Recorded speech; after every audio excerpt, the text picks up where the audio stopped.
아빠, 우리 집은 왜 이렇게 가난해? 어린 아들의 질문에 그는 아무 대답도 하지 못했습니다. 그저 아이의 머리를 한번 쓰다듬고 창밖으로 고개를 돌렸습니다. 하지만 그 질문은 오래전 자신이 아버지에게 묻고 싶었던 말이기도 했습니다. 그가 어린 시절 살던 집은 방 하나가 전부였습니다. 부엌과 잠자는 공간이 따로 없었고 화장실은 여러 가족이 함께 사용했습니다. 아침이면 플라스틱 세면도구를 들고 공동 화장실 앞에 줄을 서야 했습니다. 학교 갈 시간이 가까워질수록 마음은 조급해졌습니다. 늦을까 봐서가 아니었습니다. 친구들이 그 골목으로 들어오는 모습을 볼까봐 두려웠습니다. 너 여기 살아? 그 질문을 들은 날 그는 아무 말도 하지 못했습니다. 고개를 숙인 채 집으로 뛰어들어갔습니다. 그날 처음 알았습니다. 가난은 단순히 돈이 부족한 상태가 아니라는 것을, 사람을 작게 만들고 자신이 사는 곳까지 숨기고 싶게 만드는 것이었습니다. 그는 어린 마음으로 다짐했습니다. 커서는 반드시 이 가난에서 벗어나겠다고, 자신의 가족만큼은 이런 부끄러움을 겪게 하지 않겠다고. 그 다짐으로 공부했고 어렵게 직장도 구했습니다. 서울에 처음 올라온 날에는 모든 것이 달라질 것 같았습니다. 회사에 다니고 월급을 받으면 어린 시절의 가난과 영원히 멀어질 수 있을 거라고 믿었습니다. 하지만 그를 기다리고 있던 것은 넓은 집이 아니었습니다. 사람 한 명이 겨우 누울 수 있는 작은 고시원이었습니다. 침대 옆에 책상 하나를 놓으면 걸어다닐 공간조차 거의 남지 않았습니다. 얇은 벽 너머로 옆방 사람의 기침과 통화 소리까지 그대로 들렸습니다. 그래도 그는 괜찮다고 생각했습니다. 조금만 버티면 더 나은 삶이 시작될 거라고 믿었습니다.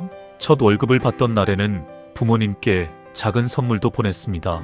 이제 정말 인생이 달라질 거라고 생각했습니다. 하지만 월세와 생활비, 교통비와 카드값이 빠져나가자 남은 돈은 많지 않았습니다. 결혼하고 아이가 태어나면서 현실은 더 무거워졌습니다. 첫째가 태어나고 얼마 뒤 둘째도 세상에 나왔습니다.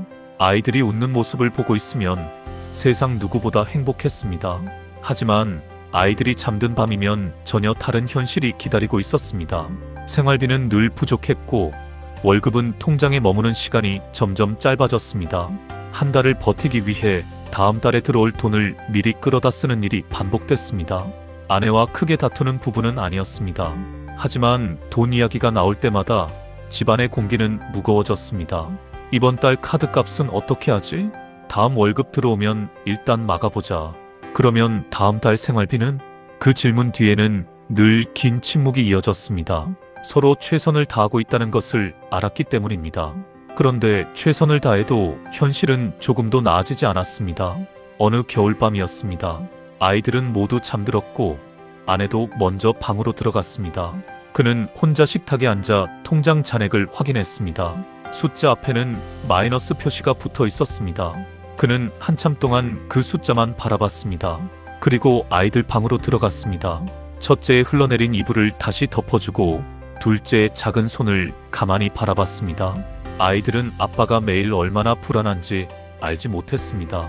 그는 베란다로 나가 차가운 창문에 이마를 기댔습니다. 울지는 않았습니다. 다만 한 가지 생각만 반복했습니다. 이 아이들까지 자신처럼 살게 할 수는 없다고. 다음 날부터 그는 돈이 된다는 것을 닥치는 대로 찾아보기 시작했습니다. 회사 동료가 좋다고 한 주식을 샀고 친척이 수익을 봤다는 펀드에도 가입했습니다. 인터넷에서 곧 크게 오른다는 종목도 따라 샀습니다. 처음에는 숫자가 조금 오르기만 해도 희망이 생겼습니다. 하지만 그 희망은 오래가지 않았습니다. 주가는 떨어졌고 손실이 두려워 팔지 못하는 사이 더 크게 내려갔습니다. 손해를 만회하려고 다른 종목에 들어갔다가 다시 손실을 봤습니다. 이래서 모은 돈이 화면 속 숫자로 사라지는 데는 오랜 시간이 걸리지 않았습니다. 어느 날 아내가 조심스럽게 물었습니다. 그 돈 괜찮은 거야? 그는 선뜻 대답하지 못했습니다. 조금만 기다리면 다시 오를 거야. 입으로는 그렇게 말했지만 자신도 확신하지 못했습니다. 그날 밤 아내가 방으로 들어간 뒤 그는 계좌를 다시 열어봤습니다. 붉은 숫자가 화면을 가득 채우고 있었습니다. 그제야 인정할 수밖에 없었습니다. 자신은 투자한 것이 아니었습니다. 남의 말을 믿고 돈을 걸었을 뿐이었습니다. 돈을 벌고 싶다는 욕심은 있었지만 정작 돈에 관해 제대로 공부한 적은 한 번도 없었습니다. 그 사실을 인정하는 일은 손실보다 더 아팠습니다. 그래서 한동안 모든 것을 포기했습니다. 투자 이야기가 들리면 피했고 경제 뉴스도 보지 않았습니다. 회사에 다니고 아이를 키우며 지금의 삶에 만족하려고 애썼습니다. 하지만 불안은 사라지지 않았습니다. 월급이 조금 올라도 물가는 더 빠르게 올랐고 전셋값도 계속 높아졌습니다. 정년이 다가왔을 때도 지금처럼 월급만 기다리고 있다면 어떻게 될까? 아이들이 대학에 갈 때 필요한 돈은 어떻게 마련할까? 부모님이 아프시면 자신이 무엇을 해드릴 수 있을까? 답을 찾지 못한 채 시간만 흘러갔습니다. 그러던 어느 날 작은 교통사고가 났습니다. 크게 다치지는 않았지만 며칠 동안 출근하지 못하고 집에서 쉬어야 했습니다. 늘 바쁘게만 살던 사람에게 갑자기 시간이 생겼습니다. 집에만 있기 답답했던 그는 무작정 밖으로 나갔고 별다른 생각 없이 근처 서점으로 들어갔습니다. 책과 가까운 사람은 아니었습니다. 그저 시간을 보내기 위해 서가 사이를 천천히 걸었습니다. 그러다 한 권의 책 앞에서 발걸음이 멈췄습니다. 돈과 삶에 관한 책이었습니다. 몇 장을 넘겨본 뒤 가격표를 확인하고 곧바로 다시 내려놓았습니다. 책 한 권 값도 아깝게 느껴졌습니다. 이 돈이면 아이들에게 치킨 한 마리를 사줄 수 있었습니다. 그는 다른 서가로 발걸음을 옮겼습니다. 그런데 책 속에서 본 한 문장이 계속 머릿속에 남았습니다. 돈이 없는 사람은 돈부터 쫓지만 부자는 먼저 자신을 바꾼다는 내용이었습니다. 그는 다시 그 책 앞으로 돌아갔습니다. 책을 들었다가 또 내려놓았습니다. 그리고 세 번째로 책을 집었을 때는 계산대로 향했습니다. 그날 그는 책 한 권에 돈을 쓰면서도 자신이 사치를 하고 있다고 생각했습니다. 하지만 몇 년 뒤에야 알게 됩니다. 그 책은 평생 했던 소비 중 가장 저렴했고 가장 큰 수익을 돌려준 선택이었다는 것을 말입니다. 집으로 돌아온 그는 책을 펼쳤습니다. 잠깐 읽다가 덮을 생각이었습니다. 하지만 첫 장을 읽고 두 번째 장을 넘긴 뒤부터 책을 놓을 수 없었습니다. 마치 누군가 자신의 삶을 옆에서 지켜보고 쓴 것 같았습니다. 열심히 일하면 언젠가 괜찮아질 거라고 믿었던 시간, 돈이 부족하면 소득만 늘리면 된다고 생각했던 착각, 제대로 알지도 못하면서 남의 말에 돈을 맡겼던 선택, 그 모든 것이 책 속에 들어 있었습니다. 그는 새벽이 밝아올 때까지 책을 읽었습니다. 마지막 장을 덮으며 오래전 이후 처음으로 희망이라는 감정을 느꼈습니다. 자신의 인생이 이미 결정된 것이 아닐지도 모른다는 생각이 들었습니다. 지금까지 잘못 살아온 것이 아니라 다른 방법을 몰랐을 뿐일지도 몰랐습니다. 그날 이후 출근길 풍경이 달라졌습니다. 이어폰에서는 음악 대신 경제와 투자 이야기가 흘러나왔습니다. 점심시간에는 책을 읽었고 퇴근 후 아이들이 잠들면 식탁에 다시 앉았습니다. 처음에는 30분도 버티기 어려웠습니다. 같은 문장을 몇 번씩 읽어도 뜻을 이해하지 못했고 다음 날이면 전날 공부한 내용이 기억나지 않았습니다. 그래도 다시 책을 폈습니다. 오랫동안 잘못된 습관으로 살아왔으니 며칠 만에 바뀌지 않는 것이 당연하다고 생각했습니다. 그 무렵 그는 투자 공부를 하는 사람들의 스터디 모임을 알게 됐습니다. 신청 화면까지 들어갔다가 여러 번 창을 닫았습니다. 자신 같은 초보가 들어가도 되는 곳인지 걱정됐고 또 실패할까봐 무서웠습니다. 하지만 마이너스 통장을 바라보던 겨울밤을 떠올렸습니다. 아무것도 하지 않으면 실패하지 않을 수는 있었습니다. 대신 자신의 삶도 아무것도 달라지지 않을 것이었습니다. 그는 결국 신청 버튼을 눌렀습니다. 첫 모임 날 그는 가장 눈에 띄지 않는 뒷자리에 앉았습니다. 사람들이 전문적인 용어를 말할 때마다 자신만 다른 세상에 온 것 같았습니다. 누군가는 이미 여러 지역을 직접 조사했고 누군가는 분석한 내용을 막힘없이 발표했습니다. 그는 알아듣지 못한 단어를 계속 노트에 받아 적었습니다. 집으로 돌아가는 길에는 괜히 신청했다는 생각도 들었습니다. 하지만 동시에 처음 보는 모습도 발견했습니다. 그곳의 사람들은 쉽게 돈을 버는 방법을 찾고 있지 않았습니다. 서로의 성공을 자랑하는 대신 실수를 나눴고 누군가 뒤처지면 기다려줬습니다. 돈을 쫓는 모임이라 생각했는데 정작 그 안에는 자신을 성장시키려는 사람들이 있었습니다. 그는 다음 모임에도 참석했고 그 다음 모임에도 남았습니다. 처음 몇 달은 늘 뒤처졌습니다. 보고서를 제출하면 수정할 곳이 가득했고 발표할 때는 목소리가 떨렸습니다. 하루 종일 지역을 걷고도 무엇을 봐야 하는지 알지 못했습니다. 누군가 한 달 만에 해낸 일을 자신은 석 달이 지나도 제대로 하지 못했습니다. 집으로 돌아오는 길에는 자주 이런 생각이 들었습니다. 역시 자신은 안 되는 사람이 아닐까. 하지만 이번에는 그만두지 않았습니다. 다음 날 틀린 내용을 다시 살펴봤고 모르는 것은 질문했습니다. 실패하면 숨기지 않고 이유를 적었습니다. 예전에는 실패를 만나면 포기했습니다. 이제는 실패를 만나면 공부했습니다. 그 작은 차이가 그의 인생을 바꾸기 시작했습니다. 그의 하루도 완전히 달라졌습니다.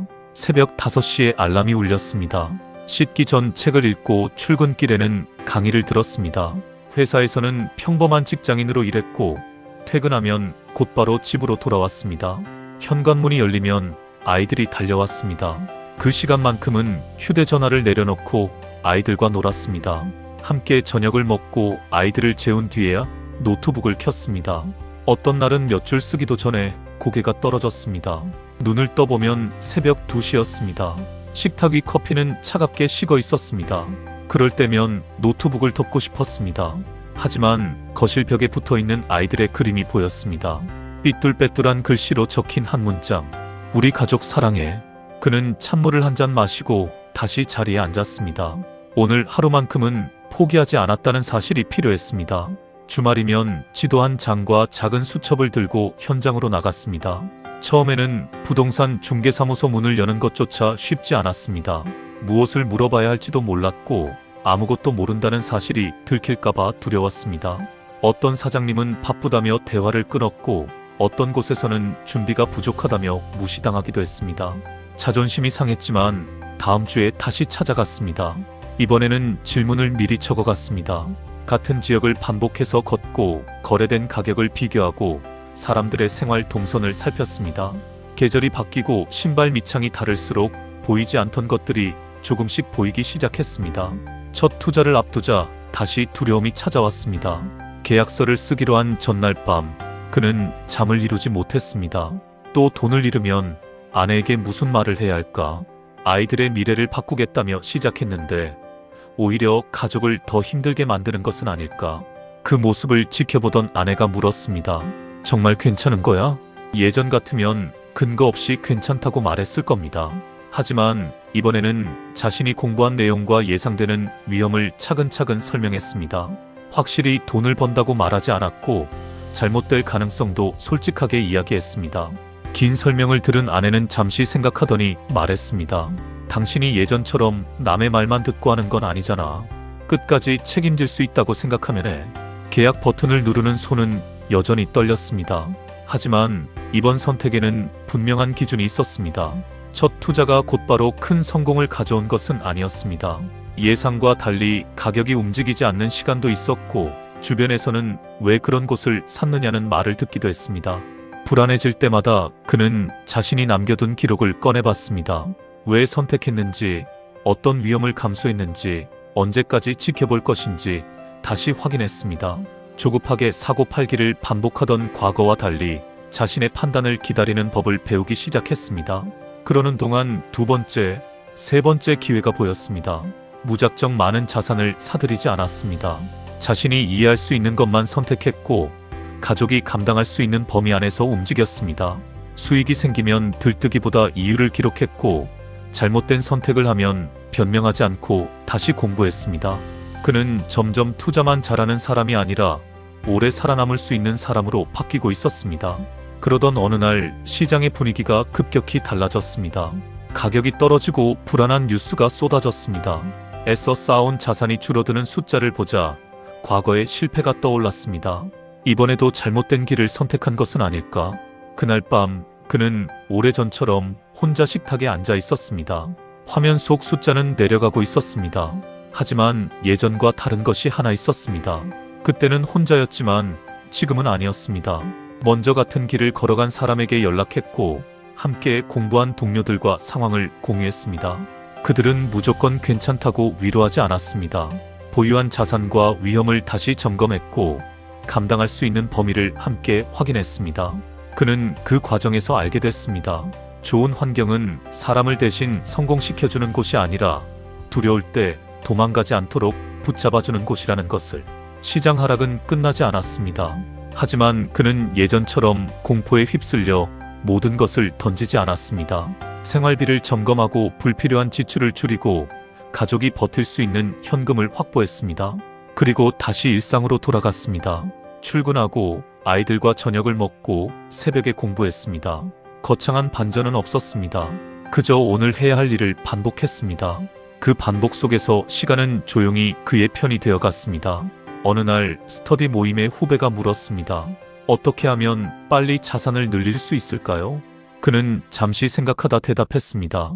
빨리 가는 방법보다 먼저 오래 갈 수 있는 방법을 찾으세요. 돈보다 자신이 먼저 무너지면 아무것도 남지 않으니까요. 그 말을 하고 나서 그는 문득 깨달았습니다. 이제 자신은 도움을 받기만 하는 사람이 아니었습니다. 누군가에게 길을 보여줄 수 있는 사람이 되어 있었습니다. 시간이 흐른 어느 날 그는 모든 자산과 부채를 하나씩 정리했습니다. 보유한 자산의 가치에서 갚아야 할 돈을 빼고 숫자를 다시 확인했습니다. 계산이 잘못된 줄 알고 처음부터 다시 입력했습니다. 하지만 결과는 같았습니다. 순자산 10억. 한때 꿈처럼 느껴졌던 숫자가 화면에 떠 있었습니다. 그는 소리를 지르지도 않았고 곧바로 아내에게 달려가지도 않았습니다. 잠시 의자에 기대 눈을 감았습니다. 공동화장실 앞에서 친구들을 피해 고개를 숙이던 어린아이가 떠올랐습니다. 좁은 고시원에서 옆방 기침 소리를 들으며 잠들던 청년이 떠올랐습니다. 마이너스 통장을 바라보다 아이의 이불을 덮어주던 밤이 떠올랐습니다. 서점에서 책 한 권 값을 아까워하며 몇 번이나 내려놓던 모습도 떠올랐습니다. 그리고 새벽마다 식어버린 커피 옆에서 책을 읽던 시간이 떠올랐습니다. 잠시 뒤 첫째 아이가 방으로 들어왔습니다. 아이는 화면 속 숫자가 무엇을 의미하는지 알지 못했습니다. 책상 앞에 앉은 아빠의 어깨를 툭 치며 물었습니다. 아빠, 왜 그래?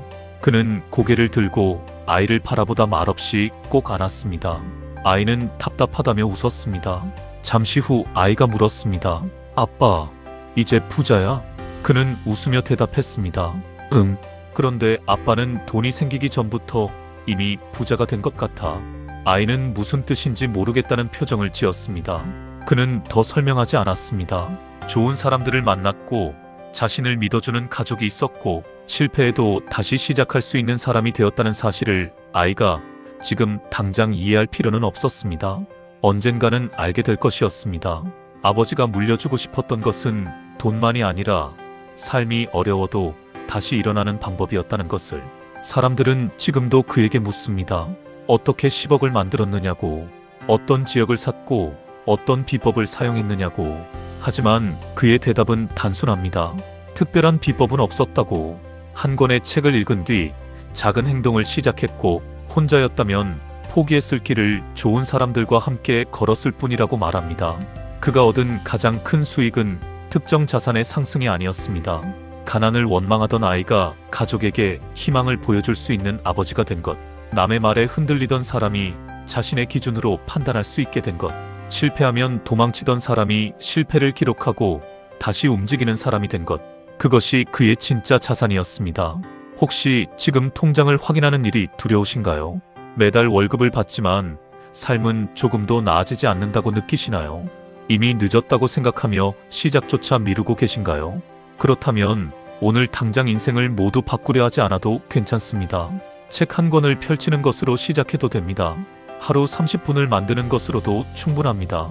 잘하는 사람을 부러워하는 대신 그들이 있는 환경에 한 걸음 들어가도 됩니다.